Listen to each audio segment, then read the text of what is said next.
News, सच जरूरी है। नमस्कार दर्शकों, मैं शिवा शेख और आप देख रहे हैं एमएनएस न्यूज। ब्रेक के बाद एक बार फिर स्वागत है आपका देश की खबरों में। आइए एक नजर डालते हैं हेडलाइंस की ओर।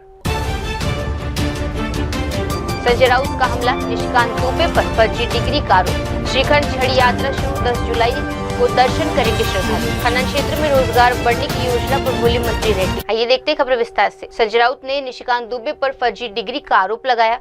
मुंबई में शिवसेना यूबीटी नेता संजय राउत ने भाजपा नेता निशिकांत दुबे की टिप्पणी पर तीखा पलटवार किया है। राउत ने निशिकांत दुबे पर फर्जी डिग्री रखने का आरोप लगाते हुए कहा, फर्जी डिग्री वाला कोई व्यक्ति हमें कैसे बता सकता है कि हमें क्या करना चाहिए। उन्होंने आगे कहा कि महाराष्ट्र में हिंदी बोलने वालों से उनके अच्छे संबंध है और शिवसेना ने कभी उन पर हमला नहीं किया। संजय राउत ने मुख्यमंत्री देवेंद्र फडणवीस और उनकी पूरी कैबिनेट की चुप्पी पर भी सवाल उठाए हैं और कहा, आप किस तरह के मुख्यमंत्री हैं। निशिकांत दुबे ने बयान दिया है कि पटक के मारेंगे। बात ऐसी है, ये दलाल है, निशिकांत दुबे दलाल है।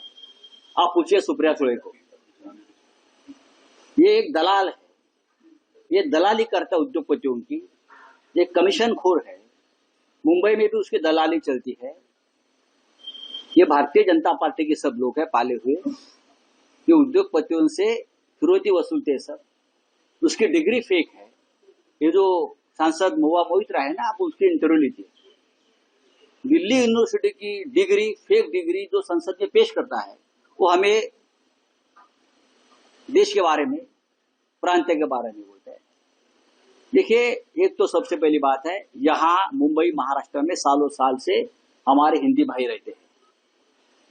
हमारा उनका अच्छा रिश्ता है, अच्छा डायलॉग है। हम राजनीति नहीं करते, ये सबसे पहली बात है। जरूर हम चाहते कि हमारे साथ रहे, हमारे साथ भी थे, और अगर आज पॉलिटिकली नहीं है तो हम उनको कन्विंस करेंगे। लेकिन किसी भी हिंदी भाई के ऊपर शिवसेना ने हमला नहीं किया है, न करेंगे, न पहले किया है। ये दुबे को समझना चाहिए, ये राजनीति करना चाहते हैं। तो महाराष्ट्र कोई नेता इस बात का विरोध क्यों नहीं कर रहा है? सबसे पहली बात यह है कि दुबे है कौन? दुबे को क्या अथॉरिटी दिया है कि यहाँ के हिंदी भाषिकों ने? वहां बैठकर आप बात करते हो। यहाँ के जो हिंदी भाषिक नेता है, मैं उनसे अपील करता हूँ, दुबे का जो वक्तव्य है उसका निषेध करो, धिक्कार करो उसका। बताइए आप झूठ बोल रहे हो तो मैं कहूंगा कि आप महाराष्ट्र की मिट्टी में मिलजुल गए। कौन है दुबे आपका? आपका दुबे कौन लगता है? ये फालतू आदमी है, ये बोगस डिग्री जैसा गुरु वैसा चेला है। मुझे आश्चर्य है महाराष्ट्र के मुख्यमंत्री और उनके पूरे कैबिनेट का। एक आदमी भारतीय जनता पार्टी का सांसद वहां बैठकर महाराष्ट्र के बारे में, मराठी आदमी के बारे में, मराठी मानुस के बारे में घटिया बातें करता है और आप चुप बैठे हो। आप कौन से मुख्यमंत्री हो? आपको छत्रपति शिवाजी महाराज और बाला साहब ठाकरे का नाम लेने का अधिकार नहीं है भाई। एकनाथ शिंदे अपने आप को डुप्लीकेट शिवसेना का नेता मानता है ना, दाढ़ी पे हाथ घुमाते फिरता है। निकाल दो दाढ़ी आपकी। अगर दाढ़ी में दम नहीं है ना तो दाढ़ी काट कर घूमो, नहीं तो हम आपकी दाढ़ी काट देंगे। क्या चल रहा है आपका? हाँ, इस्तीफा दे दो अगर मर्द हो तो। आप जाकर पूछो मोदी जी और शाह जी को, ये क्या चल रहा है महाराष्ट्र के बारे में? ये कैसी बातें हो रही है? यहाँ एक भी हिंदी भाषिक के ऊपर कभी हमला नहीं हुआ। आप मुझे बताइए, दिखाइए, आप बताइए क्या है ये? यहाँ लाखों हिंदी भाषिक रहते हैं। हम लोग हिंदी में बात, मैं अभी हिंदी में बात कर रहा हूँ ना। अगर हिंदी के ऊपर में बंदी हम लोग डालेंगे तो मैं क्यों हिंदी में बात करूं? ये तमिलनाडु नहीं है, ये महाराष्ट्र है भाई। तो ये बात है, देवेंद्र फडणवीस, ये एकनाथ शिंदे, अजित पवार तो डेप्यूटी सीएम है, दो ये उनकी जिम्मेदारी है कि दुबे को सीधा करो। जिस तरह से महाराष्ट्र के बारे में वो बोल रहा है ना, ये आपकी जिम्मेदारी है।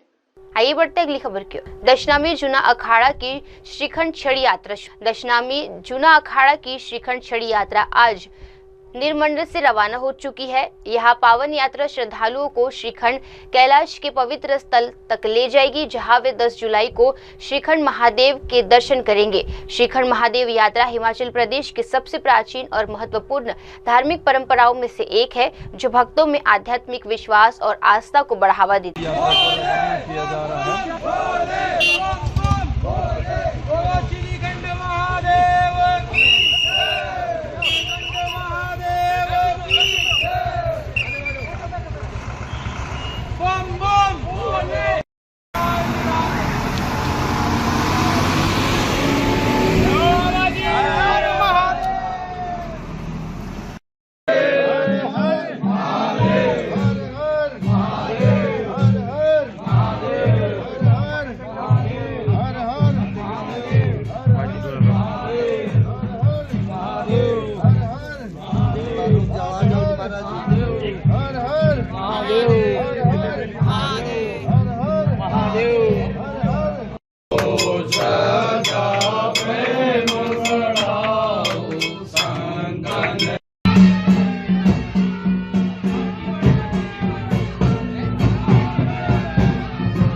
खनन क्षेत्र में रोजगार के अवसर बढ़ाने का प्रयास। जयपुर के केंद्रीय मंत्री जी किशन रेड्डी ने खनन क्षेत्र से जुड़ी अहम जानकारी साझा की है। उन्होंने कहा कि लगभग 10 साल पहले प्रधानमंत्री नरेंद्र मोदी के नेतृत्व में खनन श्रमिकों के कल्याण और सतत खनन को ध्यान में रखते हुए माइनिंग स्टार रेडिंग कार्यक्रम शुरू किया गया था। इस योजना का उद्देश्य खनन उद्योग में पर्यावरण संरक्षण के साथ रोजगार के अवसरों को बढ़ावा देना है। मंत्री ने बताया कि खनन क्षेत्र देश में बड़ी संख्या में रोजगार पैदा करता है, जो आर्थिक विकास के लिए अत्यंत महत्वपूर्ण है। एक माइनिंग सेक्टर में जो वर्कर्स का वेलफेयर का दृष्टिकोण से हो, पर्यावरण का दृष्टिकोण से भी हो, एक सस्टेनेबल माइनिंग के लिए भी हो और ग्रीन माइनिंग के लिए भी हो, इस दृष्टिकोण में एक हेल्थी कंपटीशन लाने के लिए आदरणीय प्रधानमंत्री नरेंद्र मोदी जी के आदेश पर एक माइनिंग स्टार रेटिंग का एक कार्यक्रम शुरुआत किया है 10 साल पहले। आज 11th टाइम स्टार रेटिंग का आज अवार्ड्स दिया गया, क्योंकि आज देश भर में बड़ा एम्प्लॉयमेंट देने वाले सेक्टर में एक माइनिंग भी है। माइनिंग हो, कोल में हो, बड़ा संख्या में एम्प्लॉयमेंट जनरेशन होते हैं। स्टेट गवर्नमेंट्स को रेवेन्यू भी मिलता है, क्योंकि आज माइनिंग सेक्टर के द्वारा ही दुनिया में आज डेवलपमेंटल एक्टिविटी हो, अलग अलग इम्पोर्टेंट सेक्टर का जो कमी है, कमी दूर करने का एक अवसर है। इसी दृष्टिकोण से एक सस्टेनेबल माइनिंग दृष्टिकोण से ये अवार्ड्स देने का कार्यक्रम किया है। आज पावर के जो बिजली उत्पादन के लिए आज भी 75% से ज़्यादा थर्मल कोल आधारित जो पावर जनरेशंस के द्वारा ही आज बिजली उत्पादन होता है। और उसके साथ साथ जो क्रिटिकल मिनरल्स है, आज सेलफोन से लेकर रॉकेट लॉन्चर तक सभी जगह क्रिटिकल मिनरल्स का बहुत जरूरी है। अभी भी भारत 90% से ज़्यादा 95% से ज़्यादा क्रिटिकल मिनरल्स इंपोर्ट करते हैं। उसको पूर्ति करने के लिए लोकल भारत का make in India critical minerals को डेवलप करने के लिए प्रयास करें। उसके साथ साथ अलग अलग विदेशों में भारत का प्राइवेट कंपनी जाइए और भारत का सरकार का PSU जाकर क्रिटिकल मिनरल्स को माइनिंग करके भारत लाने के लिए भी प्रधानमंत्री जी लगातार प्रयास करें। अभी माइनिंग मिनिस्ट्री 2-3 कंट्रीज में अभी इस विषय पर चर्चा कर रहे, और अर्जेंटीना जैसा देश में 5 लिथियम ब्लॉक्स भारत सरकार अर्जेंटीना सरकार से बातचीत करके गवर्नमेंट टू गवर्नमेंट हम 5 ब्लॉक्स लिया है। उसका एक्सप्लोरेशन काम शुरू किया है। जल्दी ही उधर माइनिंग करके लिथियम भारत लाने के लिए प्रयास करें। वैसे ही राजस्थान में भी लिथियम ब्लॉक्स का आइडेंटिफाई किया है। इसी विषय पर भी चर्चा कर रहे हैं। जल्दी से जल्दी उसका पूरा L1 एक्सप्लोरेशन कंप्लीट करके उसका भी ऑक्शन करने का भी निर्णय सरकार लिया है। रेड्डी साहब, बिहार के चुनाव चल रहे हैं और चुनाव आयोग वहाँ पर जिस प्रकार से वोटर लिस्ट का अपडेशन कर रहा है, उसको सवाल उठा रही है। तेजस्वी यादव ने कहा है कि मैं आज माइनिंग के लिए सीमित रहूंगा। आज सर माइनिंग से जुड़ा एक सवाल था कि 4 जो मिनरल्स थे, माइनर मिनरल्स थे, वो आपने भी क्रिटिकल मिनरल में शामिल किया है, जिसमें बेराइट भी है, माइका है, वेल्सबर्ग क्वार्ट्ज। तो रिएम्बर्समेंट स्टेट को जो नुकसान होना उसका कोई सेंटर में कोई देश के हित में ही देखते हुए, क्रिटिकल मिनरल्स को देखते हुए, इससे जो आप बताए उसमें कुछ क्रिटिकल मिनरल्स भी निकल रहे, इस दृष्टिकोण से कोई माइनिंग करने वाले कंपनी को नुकसान ना हो, उससे देखते हुए हम गाइडलाइंस निकालने वाले हैं। एक सवाल हनुमानगढ़ को लेकर था। हनुमानगढ़ में क्रिटिकल मिनरल पोटास के ब्लॉक्स की ऑक्शन हुआ, उनमें से जो प्राइवेट कंपनी है हिंदुस्तान जिंक लिमिटेड, उनको सिर्फ 3% के मात्र उस पर ही ऑक्शन कर दिया गया, जबकि ऑल इंडिया लिमिटेड को 15% पर हुआ है ऑक्शन। ऐसा जो ओपन एक्शन करते हैं इसमें ट्रांसपेरेंसी के साथ करते हैं। अभी भी स्टडी कर लेना चाहिए। जो हम किसी कंपनी को कौन आ रहे कोई नहीं, पूरा 100% ट्रांसपेरेंसी के साथ काम करते हैं। जो लोग आते हैं उनको मिलेगा। सर ईसी बड़ा मैटर है, बहुत सारी माइंस रुकी हुई है ईसी की वजह से, एनवायरमेंटल क्लियरेंस को लेकर उसको कोई रोड आज राजस्थान के सरकार से भी बातचीत किया। सुबह मुख्यमंत्री जी घर में मीटिंग हुआ, उसमें भी चर्चा किया है। हम लगातार एनवायरमेंटल मिनिस्ट्री से, फॉरेस्ट मिनिस्ट्री से बातचीत करें और उसमें भी उनका जितने भी कंडीशंस है, कंडीशन देखते हुए जल्दी से जल्दी क्लियरेंस से देना चाहिए, ऐसा माइनिंग मिनिस्ट्री के द्वारा प्रधानमंत्री के समय चर्चा हुआ। जनवरी में एक नया गाइडलाइंस निकाला, उसका आधार पर थोड़ा स्पीडी एनवायरमेंट क्लियरेंसेस आज मिल रही है। आपने अपनी पहली गोल्ड माइन की सर वो भी उसमें इंटरनेशनल ऑर्बिटेशन में फंसी हुई है, उसको लेकर के आपकी तरफ से क्या प्रयास हो रहा है? वो अभी इंटरनेशनल आर्बिट्रेशन में है, जितना जल्दी हो सकता है, मगर वो माइंस 2 भी माइंस को हम जल्दी एक्शन करने वाला है। आज ही मैं राजस्थान सरकार से बातचीत किया, 2 माइंस जो है आर्बिट्रेशन रहने के बाद भी एक्शन करने के लिए निर्णय किया है। आइए बढ़ते अगली खबर की ओर। दिल्ली मंत्री सिरसा के बयान पर कांग्रेस की प्रतिक्रिया। दिल्ली के मंत्री मनजिंदर सिंह सिरसा द्वारा जीवन काल समाप्त वाहनों पर ईंधन प्रतिबंध रोक लगाने के बयान के बाद कांग्रेस नेता अभिषेक दत्त ने बड़ा बयान दिया है। अभिषेक दत्त ने कहा, अगर सिरसा जी ऐसा बयान दे दिया है तो बहुत ही चौंकाने वाला है। पिछले 100 दिनों में बीजेपी ने कई महत्वपूर्ण फैसलों में यू टर्न लिया है, जैसे 25,000 रुपए महिला सम्मान, 500 रुपए में गैस सिलेंडर और जहां झुग्गी वहां मकान योजना। अगर ये स्टेटमेंट सिरसा जी ने दिए तो बहुत शॉकिंग है। पिछले 100 दिन में जिस तरीके से भारतीय जनता पार्टी ने यू टर्न का काम करा है, भले ही महिलाओं सम्मान योजना के तहत 2500 रुपए देने की बात हो, 500 रुपए की गैस की सिलेंडर की बात हो, जहां झुग्गी वहां मकान की बात हो, इन सब चीजों पे इन्होंने यू टर्न लिया है। आज से लगभग 3 दिन पहले दिल्ली के सारे पेट्रोल पंपों पर 100 बाउंसर्स और पुलिस वाले खड़े हो गए, ताकि जो गाड़ी पेट्रोल की 15 साल पुरानी और डीजल की 10 साल पुरानी है, वहां पे वो जैसे ही पेट्रोल डीजल बढ़ाने आएंगे तो उसको गाड़ी को जब्त कर लिया जाएगा। जब्त करने से इस नियम से पहले 2 दिन पहले ओला उबर को फायदा पहुंचाने के लिए पीक आवर्स में डबल इन्होंने पैसे कर दिए कि इनको पता था दिल्ली में लगभग 60 लाख गाड़ियां जब्त होंगी, तो लोग ऑफिस अपने काम पे कैसे जाएंगे, तो जाहिर सी बात है ओला उबर से जाएंगे।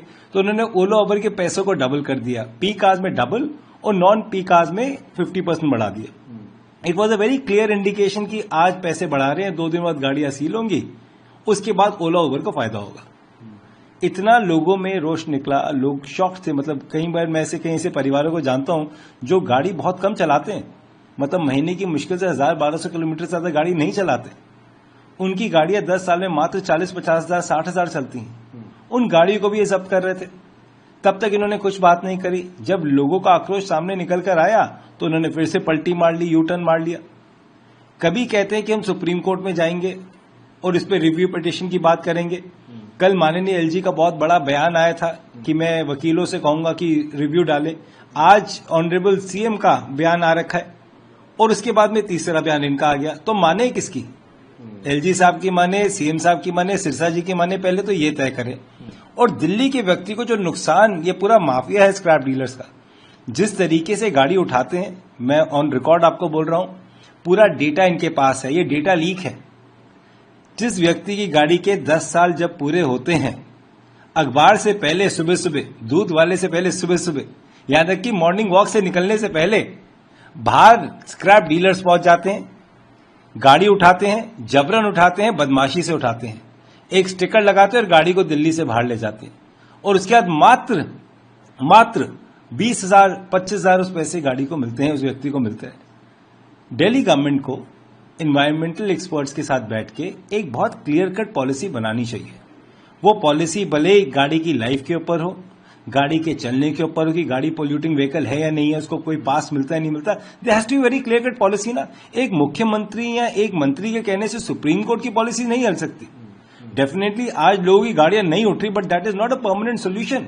The solution has to come through honourable Supreme Court, and are they ready to do that? That is the biggest question. अगर इस तरीके के बयान सिरसा जी दे रहे हैं, इट इज वेरी शॉकिंग। आइए बढ़ते अगली खबर की ओर। मोदी गारंटी का क्या हुआ, बोले जितेंद्र पटवारी। भोपाल में मध्य प्रदेश कांग्रेस अध्यक्ष जितेंद्र पटवारी ने अशोक नगर सत्याग्रह के संदर्भ में अपने विचार रखे। उन्होंने कहा कि जनता ने कांग्रेस को विपक्ष की जिम्मेदारी सौंपी है और वे इस भूमिका को पूरी लगन से निभाएंगे। जितेंद्र पटवारी ने सवाल उठाया कि मोदी सरकार की गारंटी का क्या हुआ। उन्होंने कहा, हम बार बार आवाज उठाएंगे कि पिछले वर्ग के आरक्षण पर क्या आपत्ति जताई गई है और अब अल्पसंख्यकों पर हो रहे अत्याचारों के लिए कौन जिम्मेदार है। नहीं, ये बात केस की नहीं है, या राजनीति में विपक्ष में केस तो एक तरह का रिवार्ड होता है। सवाल ये है कि पुलिस अपराधी बनी। पुलिस ने एक ऐसे, जिसने अपने मुझे मल खिलाया गया, इसकी शिकायत की, एक जगह नहीं 25 जगह की, उसके पब्लिक डोमेन में करीब 20 दिन तक वो व्यक्ति इधर उधर घूमता रहा, जगह जगह शिकायत करता रहा, उसके कई वीडियो विजुअल आए। प्रशासन ने सरकार के दबाव में पीड़िता को अपराध में संलग्न किया और प्रशासन भी फिर अपराधी बना। तो सवाल ये है कि एक सर्विस रूल के बुक के रूल होते हैं। अगर कलेक्टर मुझे रहना है या प्रशासन के अच्छे पद पे रहना है, इसलिए मैं सरकार जो बोलेगी वो करूंगा, तो ये तो एक तरह से अन्याय है। और कांग्रेस पार्टी को विपक्ष का दायित्व जनता ने दिया है। हम बार बार आवाज उठाएंगे कि आपने उन वादों का क्या किया जो पांच मोदी गारंटी थी। आपने पिछड़े वर्ग के आरक्षण को क्यों रोका, क्यों उनके दुश्मन बने। आपने ST SC पर अत्याचार इतने हो रहे हैं, इसका दोषी कौन है। यहाँ बहनों का अपहरण होता है, बहनों के बलात्कार होते हैं, अपराध की राजधानी बन गई मध्य प्रदेश, इसके लिए दोषी कौन है। ये विपक्ष ने पूछे तो कौन पूछे। हमने पहले दिन सदन में नेता प्रतिपक्ष के पहले भाषण में कहा हम सकारात्मक विपक्ष की भूमिका निभाना चाहते हैं। इसका मतलब है हम मध्य प्रदेश का विकास चाहते हैं। अगर सरकार को कमियां बताना अपराध है तो हाँ, हम ये अपराध करेंगे। अगर सरकार ये बात सोचती है कि हम उनकी FIR से, उनके जुल्म से एक कदम पीछे हटा लेंगे, एक भी कांग्रेस से नहीं करेगा। हम 4 कदम आगे बढ़कर सरकार से लड़ेंगे। ये सवाल कि बार बार अन्याय और अत्याचार करके कांग्रेस के कार्यकर्ताओं को जो डरने वाले थे वो बीजेपी में है, लड़ने वाले अब कांग्रेस में है। ये सरकार की आंखें खुले, कान सुने और किसी भी प्रकार से एक कदम भी हम पीछे नहीं हटेंगे, अपना दायित्व निभाएंगे, पर अहंकार नहीं रखेंगे, विनम्रता से। अशोकनगर में सभी नेता गिरफ्तारी देंगे।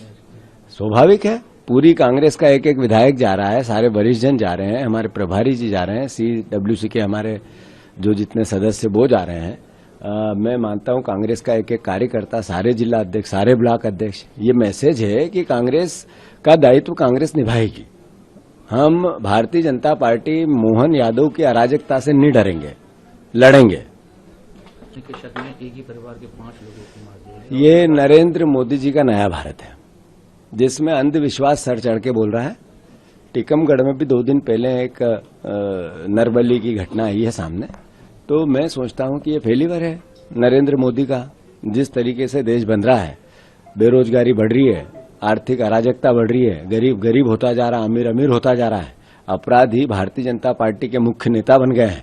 तो क्या होगा, अपराधियों को सबसे ज्यादा संरक्षण मिलता है तो सरकार के सारे लोगों से मिलता है, तो इस तरह का देश बनेगा। सर, बिहार में लॉ एंड ऑर्डर की सिचुएशन खराब होती है आए दिन। नहीं, मध्य प्रदेश में होती जा रही है, वहां तो होती जा रही है, बिहार में भी हो रही है। मध्य प्रदेश बिहार एक जैसे हैं। आप देखोगे कि सेंसेक्स नरेंद्र मोदी के कहते हैं तो बिहार से ज्यादा आंकड़े खराब। आइए बढ़ते अगली खबर की ओर। प्रमोद तिवारी ने सम्राट चौधरी के बयान की निंदा की। दिल्ली में कांग्रेस के वरिष्ठ नेता प्रमोद तिवारी ने बिहार के उप मुख्यमंत्री सम्राट चौधरी के विवादित बयानों की कड़ी निंदा की है। उन्होंने कहा, मैं इन बयानों की निंदा करता हूं कि बिहार में 24 घंटे के अंदर 9 हत्याएं हुई है, जिनमें से 5 को जलाकर मार दिया गया है। खासकर पूर्णिया में प्रमोद तिवारी ने बिहार की कानून व्यवस्था पर सवाल उठाते हुए कहा कि क्या मुख्यमंत्री नीतीश कुमार बेहोशी की स्थिति में है या भाजपा के दबाव में है। उन्होंने कहा, भाजपा और नीतीश सरकार को सत्ता में बने रहने का कोई अधिकार नहीं है। उन्होंने बिहार में जंगल राज लागू कर दिया है। लाखों लोग जो है वो छोड़ छोड़ के भागे बिहार। मैं सबसे पहले डिप्टी चीफ मिनिस्टर के इस घटिया बयान की निंदा करता हूं। क्या नीतीश सरकार की यही भाषा है कि जो व्यक्ति मुख्यमंत्री रहा हो, केंद्रीय मंत्री रहा हो, जिसका सम्मान हो, जो एक राजनीतिक दल का अध्यक्ष है, उसके लिए इस तरह की भाषा का प्रयोग करने वाले डिप्टी चीफ मिनिस्टर को निकाल के बाहर कर देना चाहिए मंत्रिपरिषद से। जहां तक सवाल है, 24 घंटे में 9 हत्याएं, जिनमें 5 तो जला के मार दिए गए। अरे बिहार भारत के अंदर है या नहीं है? यहां भारत का कानून चलेगा या नहीं चलेगा? भारतवर्ष में इस तरह जंगल राज अगर कहीं है इस समय तो उसका सर्वोच्च मैं कहूंगा हत्याएं हो रही हैं बिहार में। और पता नहीं नीतीश जी जाग रहे हैं या अर्ध जागृत अवस्था में हैं या उनको अब उनके बस का नहीं रहा है शासन चलाना। भारतीय जनता पार्टी उनके साथ क्या कर रही है मैं नहीं जानता। भारतीय जनता पार्टी के दबाव में ये वो नीतीश तो नहीं है जिस नीतीश को हम लोग जानते थे। मैं सिर्फ इतना कहना चाहता हूं, भारतीय जनता पार्टी और नीतीश कुमार की सरकार को सत्ता में बने रहने का अधिकार नहीं है। इन्होंने रूल ऑफ जंगल लागू कर दिया है, वहां पे कानून का राज नहीं। सर, राज ठाकरे उद्धव ठाकरे दोनों साथ आए हैं। बात हो रही मराठी अस्मिता, मराठी भाषा की। यानी हिंदी का विरोध नहीं, लेकिन मराठियों को अगर पहलगाम का आतंकी बताया जाएगा तो आक्रोश आएगा। वहीं निशिकांत दुबे वो कह रहे हैं पटक पटक कर मारेंगे, इस तरीके के शब्दों का इस्तेमाल कर रहे हैं। कैसे देखते हैं क्या हो रहा है भारतीय राजनीति में? सांसदगण कैसी भाषा बोल रहे हैं? बड़े बड़े पदों पे बैठे हुए लोग कैसी भाषा बोल रहे हैं? अब राजनीति पे तय होगा पटक पटक के मारोगे। ये क्या किसी सांसद की, वो भी भारत के संसद की सांसद की भाषा हो सकती है? भाजपा या ये भाजपा बुलवाती है। क्षमा मांगे मोदी जी, क्षमा मांगे नड्डा जी कि उनके सांसद ने इस तरह के शब्दों का प्रयोग किया है।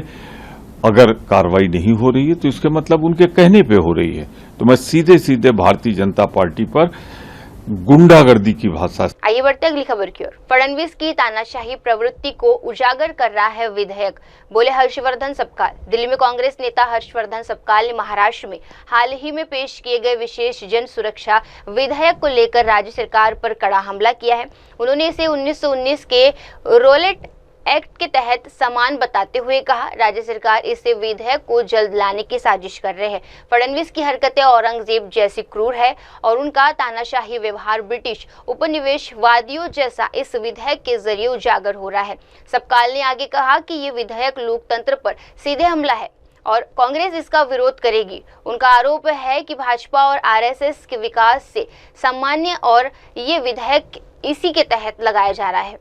जन सुरक्षा कानून नाम का एक कानून महाराष्ट्र लाने के लिए बेकरार है और पिछले लंबे समय से वो इसको लाने का प्रयास निरंतर करते आ रहे हैं, मगर अभी इसको इसी विधानसभा में उसको पारित करने का उनका पूरा षड्यंत्र है।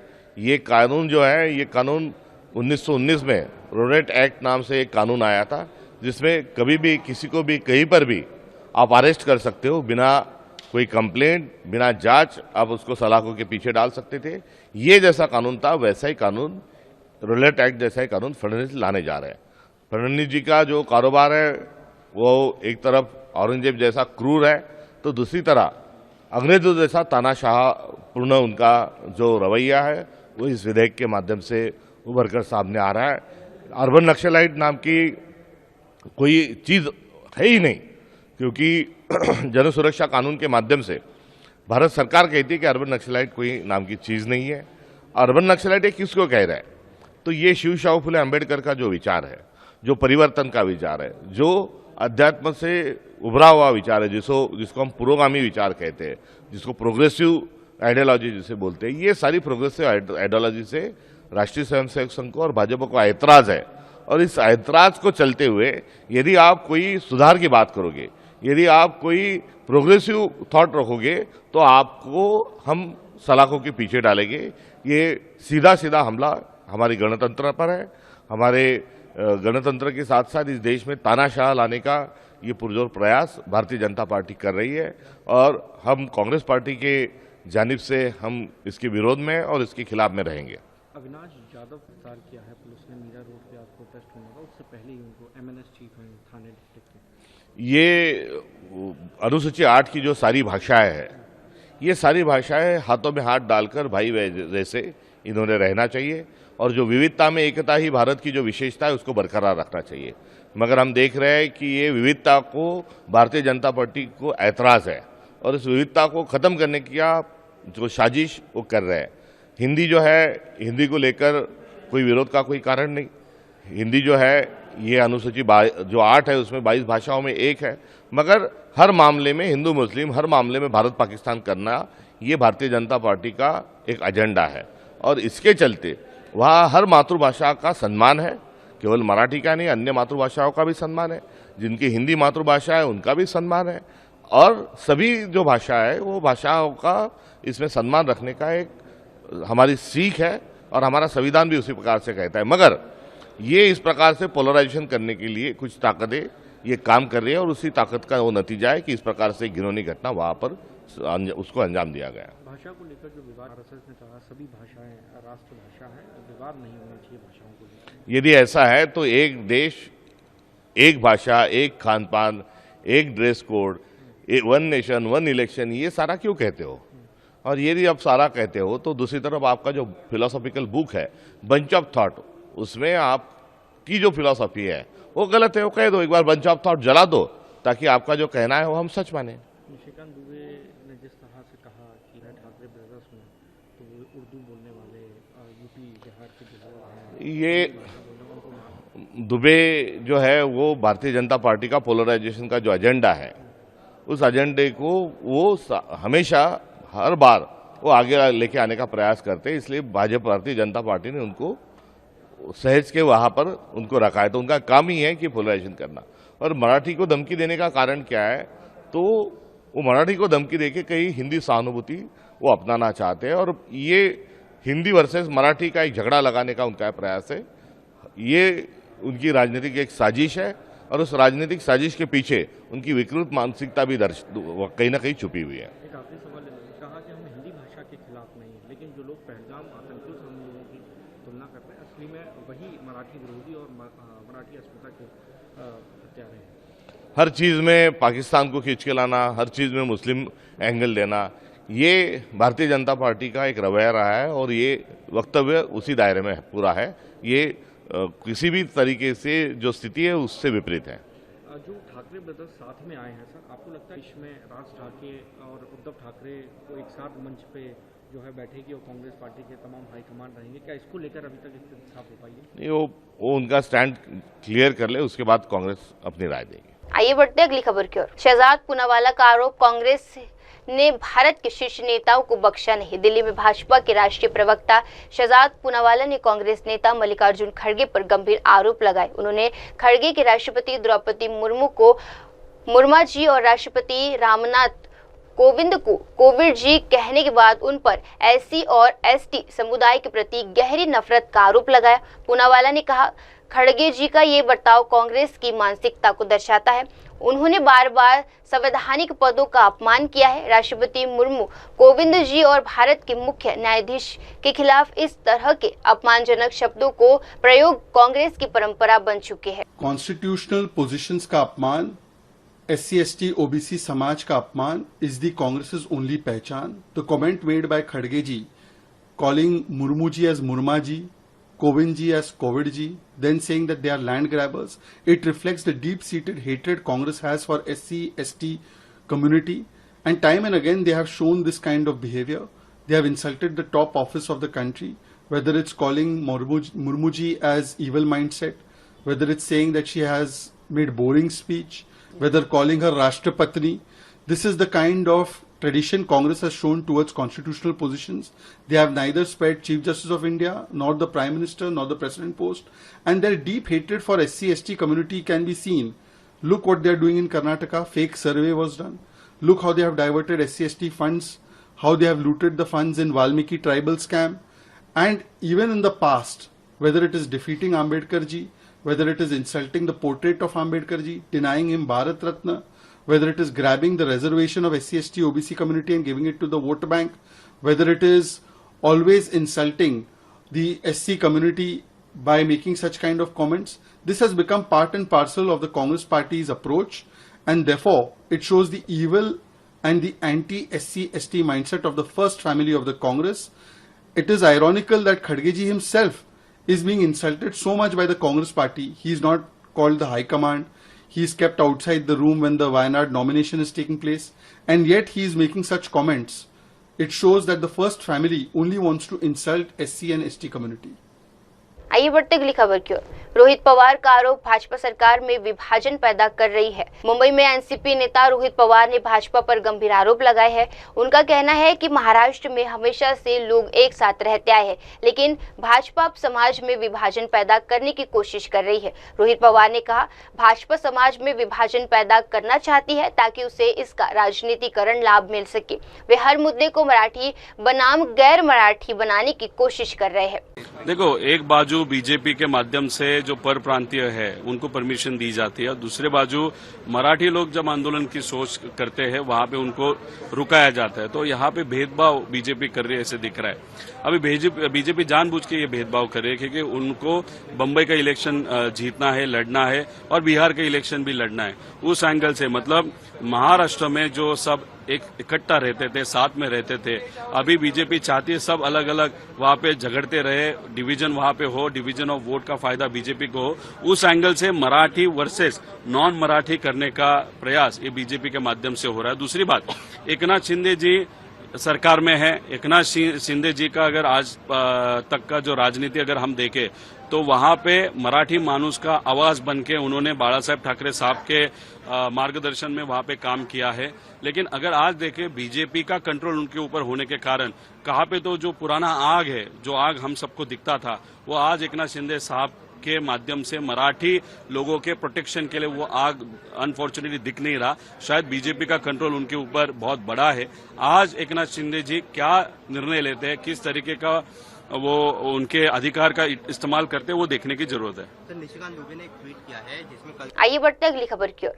यूएई नौसेना कमांडर को दिल्ली में गार्ड ऑफ ऑनर। दिल्ली के साउथ ब्लॉक में यूएई नौसेना बलों के commander major general Mohammed Abdullah को सम्मानित करते हुए गार्ड ऑफ ऑनर दिया गया है। ये समारोह भारतीय सशस्त्र बलों और यूएई के बीच बढ़ती मित्रता और सहयोगिता को दर्शाता है। मेजर जनरल मोहम्मद अब्दुल्ला का ये दौरा भारतीय और यूएई सेना सहयोग को मजबूत करने के लिए अहम माना जा रहा है।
This side also, sir. Sir, this side, please.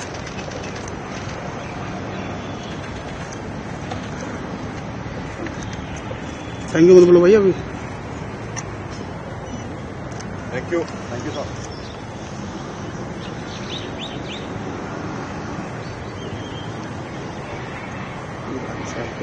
बीच में आ गए।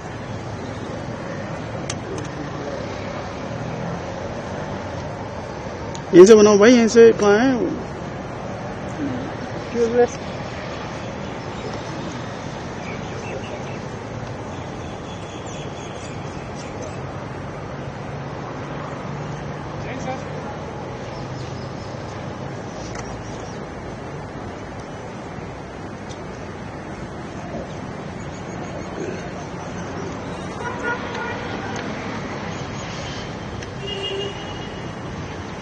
महाराष्ट्र में मोर्चा निकालने के लिए अनुमति जरूरी, बोले देवेंद्र फडणवीस। महाराष्ट्र के मुख्यमंत्री देवेंद्र फडणवीस ने मीरा भाईंदर मनसे मोर्चे के संदर्भ में बयान दिया है। उन्होंने कहा, महाराष्ट्र एक लोकतांत्रिक राज्य है और यदि कोई मोर्चा निकालना चाहता है तो वे अनुमति लेकर ऐसा कर सकता है। फडणवीस ने यह भी बताया कि पुलिस द्वारा यातायात और भीड़ प्रबंधन जैसे पहलुओं को ध्यान में रखते हुए मोर्चे का मार्ग तय किया जाता है। पुलिस आयुक्त ने मुझे बताया कि उन्हें मार्ग बदलने के लिए कहा गया था, लेकिन वे उसी मार्ग पर जाने पर अड़े रहे, इसीलिए पुलिस ने उनकी मांग को खारिज कर दिया है।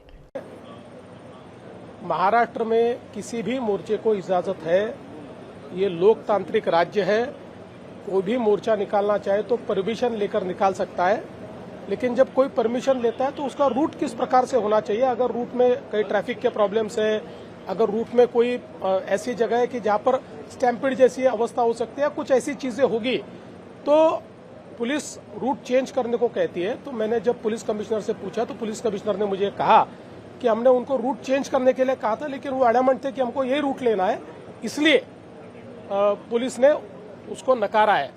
प्रयोगशाला के तौर पे देखा जा रहा है क्या? हिंसा की मीडिया रोड जो है, जो राजनीति के लिए प्रयोगशाला के तौर पे देखा जा रहा है क्या? देखिए, मुझे ऐसा लगता है कि मैं महाराष्ट्र के मिजाज को जानता हूं। महाराष्ट्र का मिजाज ऐसा है कि इस प्रकार के प्रयोग यहां चलेंगे नहीं। जो मराठी आदमी है वो बड़े दिल का है, क्योंकि भारत पर जब आक्रमण हुआ तो मराठी आदमी ने केवल महाराष्ट्र का विचार नहीं किया, पूरे भारत का विचार किया। इसलिए मराठी आदमी कभी छोटा सोच नहीं सकता, कभी संकुचित सोच नहीं सकता। इसलिए कोई प्रयोग करने की कोशिश भी करे तो नहीं हो पाए। आइए बढ़ते अगली खबर की ओर। पूर्णिया में जादू टोंडा संदेह में 5 की हत्या। पूर्णिया के टोटगाला आदिवासी गांव में जादू टोंडा के संदेह में 5 लोगों को जिंदा जलाए जाने की घटना ने पूरे इलाके में दहशत फैला दी है। भाजपा विधायक विजय खेमका ने इस घटना को दुखद और चौंकाने वाली बताया है। उन्होंने कहा कि कल मैं घटनास्थल पर DIG, SP, DM और अन्य अधिकारियों के साथ गया था। सक्रिय पुलिस प्रयासों से 5 मृतकों के शव बरामद किए गए हैं और 3 आरोपियों को गिरफ्तार कर लिया गया है। पूर्णिया जिला के पूर्णिया ईस्ट ब्लॉक के रजीगंज पंचायत का टिटगामा आदिवासी गांव है। वहां जो एक ही परिवार के 5 लोगों की जिस ढंग से हत्या हो गई, ये बहुत ही दुखद, पीड़ादायक, दुर्भाग्यपूर्ण और स्तब्ध कर देने वाली घटना है। और हम सब, और खासकर मैं भी उस गांव में कई बार पहले से भी जाता रहा हूं, इस तरह की कोई स्थिति वहां पर कभी सुने नहीं हम लोगों ने। लेकिन ये एकाएक जो घटना हुई, पीड़ित परिवार के साथ हमारी संवेदना है। और कल मैं घटनास्थल पर भी था और पुलिस प्रशासन भी सक्रिय थी। और वहां पर जो हमारे प्रमंडल के DIG हैं, SP हैं, DM है, सारा पुलिस महकमा वहां था। और पुलिस की सक्रियता से 5 जो मृतक थे उनके शव को बरामद किया गया। और बरामद करने के बाद वहां उसमें जो संलिप्त 3 ऐसे लोग थे उनको गिरफ्तार भी किया और पुलिस उसकी जांच भी कर रही है। और हम उस परिवार के जो और लोग थे, उनकी बहन जो बीरपुर में रहती है, उनका एक बेटा जो घटना के बाद वहां से भाग गया था, तो वो सब मुफस्सिल थाना रानी पतरा में रात को मिले। पुलिस तो उन लोगों से अपना बयान ले ही रही थी, पूछताछ कर रही थी। लेकिन मैं भी उस पीड़ित परिवार से मिला, उनसे भी जानकारी लिया। और कोई भी इसमें जो अपराधी हैं वो बचेंगे नहीं, इसलिए कि ये सरकार संवेदनशील सरकार है। अपराध का यहाँ पर कहीं स्थान नहीं है। अपराधी चाहे कितना ही बड़ा हो, और इस अपराध में तो आदिवासी परिवार को आदिवासी परिवार ने ही इस तरह का हत्या करने का काम किया है। और बड़ी विभत्स हत्या थी, मारपीट करके फिर उनको जलाना, जला करके फिर गाड़ना और बहुत दूर तक ले जा करके गाड़ना। मैं पुलिस की सक्रियता की प्रशंसा करता हूं। अपनी सक्रियता के माध्यम से लाश को भी बरामद किया। और वहां पर गांव में इतना दहशत है, मैं जो रात को वहां था तो पूरा गांव खाली था, कोई वहां पर नहीं है। लेकिन मैं इतना कह सकता हूं कि उसमें जो भी अपराधी संलिप्त हैं, एक ट्रैक्टर और ट्रैक्टर मालिक भी मिला है। अगर कोई साजिश करता है तो वो भी नहीं छूटेंगे, जो अपराधी इसमें संलग्न है वो भी नहीं छूटेंगे। सबका स्थान काल कोठरी में है। और उन 5 जो उसमें मृतक थे वो उनका पोस्टमार्टम करके और हमारे जिला प्रशासन के लोगों ने अपने सामने में उनकी अंत्येष्टि करवाने का काम किया है। और इस परिवार को ये एनडीए की सरकार, जो विकास और सुशासन की सरकार है, न्याय की सरकार है, उनको न्याय दिलवाने का काम करेगी। और जो भी सरकार से सहायता होगी, हमने जिला पदाधिकारी को कहा है कि उसका अध्ययन करके जो एक्ट है और उसके अनुसार ज्यादा से ज्यादा उनको सरकारी सहायता दी जाएगी। सर, कहीं ना कहीं आपको लगता है कि जो जागरूकता फैला गया था और लोगों को अनएडुकेटेड है, इसके लिए इस तरह का घटना जो है? देखिए, आज शिक्षा के क्षेत्र में एनडीए की सरकार में काफी काम हुआ है और हो भी रहा है। आज हम अपने पूर्णिया विधानसभा की अगर बात करें, जिस विधानसभा में ये टेटगामा और घटना हुई है, ऐसा कोई पंचायत नहीं है जहां प्राथमिक विद्यालय, मध्य विद्यालय, हाई स्कूल, +2 नहीं हो गया। पूर्णिया में आज यूनिवर्सिटी है, मेडिकल कॉलेज है, इंजीनियरिंग कॉलेज है, लॉ कॉलेज है, एग्रीकल्चर कॉलेज है, और सरकार का शिक्षा के प्रति अवेयरनेस का कार्यक्रम बराबर चलते रहता है।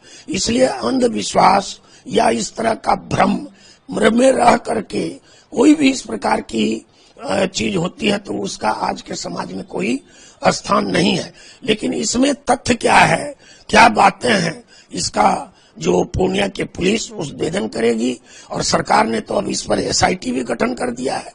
इसीलिए करके आप इसी से समझ सकते हैं कि सरकार जो है न्याय के प्रति कितनी संवेदनशील है कि घटना हुई और घटना के साथ ही 6-7 घंटे के अंदर पुलिस ने जो है लाश को भी, जो शव है उसको भी बरामद किया, अपराधी को भी पकड़ने का काम किया है, और भी उसमें लगी हुई, और सरकार ने SIT का भी गठन कर दिया, ताकि इस तरह की जो घटना है, जो शर्मनाक घटना है, दुखद घटना है, पीड़ा देने वाली घटना है, दुर्भाग्यपूर्ण घटना है, इस तरह की घटना भूतो न भविष्यति, कभी कोई इस तरह का सोच नहीं बनावे, अंधविश्वास की ओर नहीं जाए, भ्रम में न रहें। अगर किसी को कोई बीमारी है तो हमारे यहाँ बड़े बड़े हॉस्पिटल हैं, पंचायत तक अस्पताल का निर्माण इस एनडीए की सरकार में हुआ है, और ये तो सब जानते हैं कि मोदी जी की और नीतीश जी की सरकार कमिटेड सरकार है। हम जो कमिट करते हैं, हम जो कहते हैं उसको पूरा करते हैं। इसलिए करके किसी को किसी प्रकार की बीमारी हो तो वो अपना इलाज अस्पताल में जाके करवावें। किसी को कोई दिक्कत है तो हमारे यहाँ तो 112 नंबर हम लोगों ने इशू किया है, पुलिस का जो है, कहीं कुछ होने पर आज 112 नंबर के दबाते के साथ, कहते के साथ पुलिस वहां पहुंच जाती है और उसका समाधान करती है। इसलिए सवाल उठा रहे हैं सरकार। नहीं, देखिए, आइए बढ़ते अगली खबर की ओर। गिरिजाराज सिंह का आरोप, नीतीश कुमार को बदनाम करने की साजिश। केंद्रीय मंत्री गिरिजाराज सिंह ने बिहार में बढ़ते अपराधों को लेकर गंभीर आरोप लगाए हैं। उनका कहना है कि बिहार में आतंक फैलाकर और अपराधों के माध्यम से नीतीश कुमार की छवि को बदनाम करने की साजिश रची जा रही है।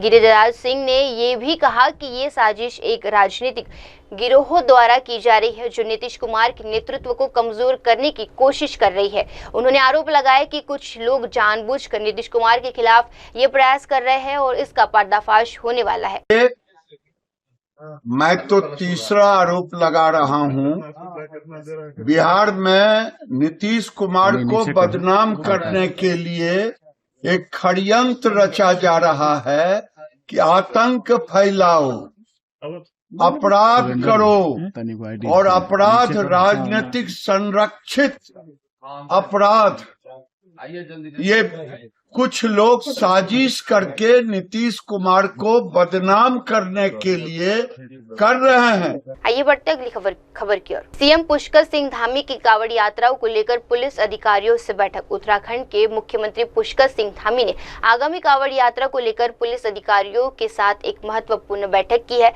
इस यात्रा की शुरुआत 10 जुलाई से होनी है और सीएम धामी ने अधिकारियों से सुनिश्चित किया कि यात्रा के दौरान सुरक्षा व्यवस्था और व्यवस्थाओं की पूरी तरह से व्यवस्थित रखा जाए। सीएम ने अधिकारियों से ये भी आग्रह किया कि कांवड़ियों की सुरक्षा और सुविधा सुनिश्चित करने के लिए सभी आवश्यक कदम उठाए जाएंगे। आइए बढ़ते अगली खबर की ओर। गिरिजा व्यास का लंबा और प्रेरणादायक राजनीतिक सफर। राजस्थान के कांग्रेस के पूर्व अध्यक्ष और वरिष्ठ नेता गिरिजा व्यास को अंतिम विदाई देते हुए पूर्व मुख्यमंत्री अशोक गहलोत ने भावुक श्रद्धांजलि दी। उन्होंने कहा कि गिरिजा व्यास का राजनीतिक जीवन बेहद समर्पित और प्रेरणादायक रहा। गहलोत ने कहा उनका लंबा सफर रहा। वे केंद्रीय मंत्री बनी, प्रदेश कांग्रेस अध्यक्ष बनी, महिला कांग्रेस की अध्यक्ष बनी और कई जिम्मेदारियां बखूबी निभाई।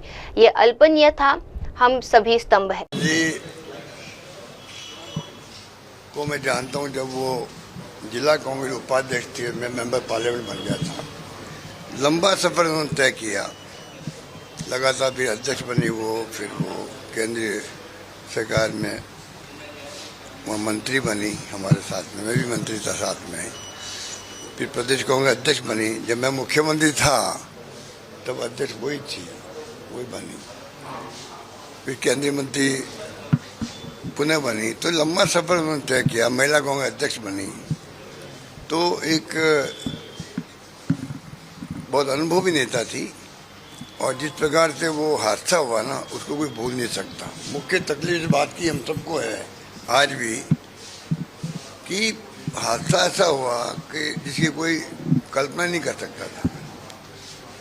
इसलिए हम सबको आज भी दुख है। हम तो श्रद्धांजलि अर्पित करते हैं और उनके परिवार वाले बहुत ही सेवा की उन्होंने। मैं खुद गया वहाँ अहमदाबाद के अस्पताल में, तो पूरा परिवार वहाँ रात भर बैठते थे वहाँ पे लगातार, आखिर में बच नहीं पाई वो। सोनिया गांधी जी ने खुद ने बहुत इंटरेस्ट लिया, मैं उनके संपर्क में था, उनका फ़ोन भी आया, तो वो खुद बहुत दुखी थी कि भाई ये घटना कैसे हो गई और इनका पूरा ख्याल रखे कैसे बच सकती है क्या। तो मैडम ने खुद ने बहुत इंटरेस्ट लिया। राहुल गांधी जी ने फ़ोन किया, सोनिया जी ने फ़ोन किया इनके गोपाल को, तो पूरा गांधी परिवार भी जो है चिंतित रहा इनके लिए। और ये गांधी परिवार की खूबी भी है, जो लोग बोलते हैं, लोग आलोचना करते हैं, वो ऐसे लोग हैं जिनको कोई उनकी संवेदनहीनता वो लोग रखते हैं। जो संवेदनशील लोग हैं, मालूम है गांधी परिवार अपना आप में बहुत संवेदनशील है।